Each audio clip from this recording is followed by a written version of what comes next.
in general, when you kind of first came into the CHH space at all, did you immediately feel like, yo, I fit in, or did you feel more like, I'm not too sure if you guys are gonna be able to handle me, other than just your energy and stuff? I've always felt like people couldn't handle me. Mm. Like since since a kid, since a child, like I always felt like people always kind of tried to make me see a line and not cross that. And for me, I'm just like, forget that line. I ain't scared of your line. That's your line. That's not mine. That's your line. You can't cross.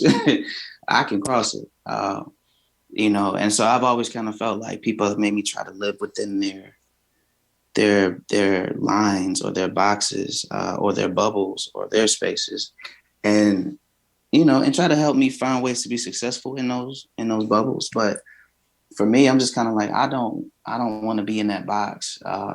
Like even like I don't negate my influence in making Christian hip hop music. Like I don't negate that at all.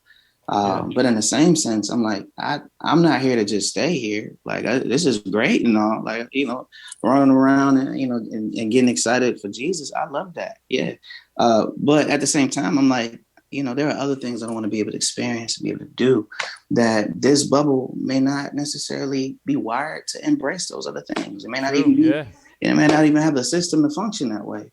Or the right people to have the right kind of vision to do the things that I want to see happen with my music. And that's not a bad thing. That's just where they are. But for me as an artist, I want to make sure that my music has the best chance to reach the most people. And that's not going to happen just by staying within a smaller market or a bubble. That's going to happen by you taking chances and you taking risks and saying, you know what, I'm different. I see things from a different perspective, from a different lens. I'm not afraid to tackle the world. I'm not afraid to go to the places where everybody else might be afraid to go. Make sure that there's light represented there. I'm not afraid to do that. I've had to embrace all different kinds of realities that have made me realize like, oh, you know what, this space is for people who like a certain kind of Christian reality. And for me, I'm like, that's cool.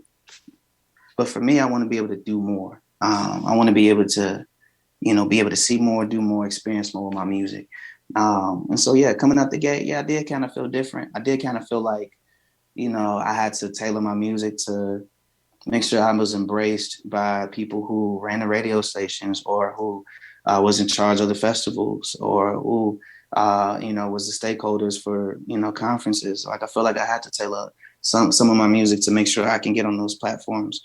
But at this point, I'm like, I want to be able to do more. Will I walk away from those opportunities? Nah, no. But I'll just try to make sure they make sense when they come around before I embrace them.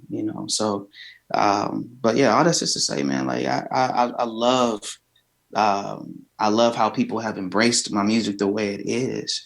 And how they've embraced it in the past. And as I move forward, I'm gonna continue to evolve. I'm forever evolving as an artist.